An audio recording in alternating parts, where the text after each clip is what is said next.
বিয়ের রাতে বলে যে তুমি কি করছো আমাকে বলো, আমি কিছু বলবো না কাউকে, তোমাকে মাফ করে দেবো। বলো যে আমি 7 জন লোক, একজন লোকে শুধু ছিলাম। বলো যে কয়বার ছিলা? মেয়ে বলে যে না শুধু একবার, সত্যি বিশ্বাস করেন।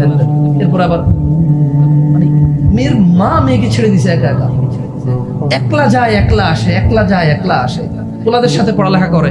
এরপরে যে এই এদেশে প্রেম করে বিয়ে সাকসেস রেশিও কত রে? এই জাহেল ছেলে আরেকজনের মেয়ের জীবন নষ্ট করিস। তুই বল না, তুই বল 100 জন পোলা মাইয়া প্রেম করে কয়জনের বিয়ে হয়? তোরা যে জানা করেছে এই গর্ধব মেয়ে, এই বর্বর মেয়ে, তোর মাথায় কি গোবর রে? মা বাপ না হয় জাহেল, বুঝলাম তোর জান্নাতের বিষয় খেয়াল রাখে না। বোন আমার তোর বয়স 14-15 হয়েছে না? বোন আমার তোর বয়স 16-17 হয়েছে না? কিভাবে তুই বিয়ের আগে আরেকটা ছেলের সাথে ঘুমাস? কিভাবে তুই আরেকটা ছেলের ক্লোজে যাস? কোন বুদ্ধি তোর? তোর কি বিবেচনা? তোর কুমারিত্ব কি বারবার ফিরে আসবে রে বোন? মারা গেলে মানুষ কি ফিরে আসে? তোর কুমারিত্ব কি বারবার ফিরে আসবে? তুই কিভাবে আরেকটা ছেলের কাছাকাছি যাস বিয়ের পূর্বে?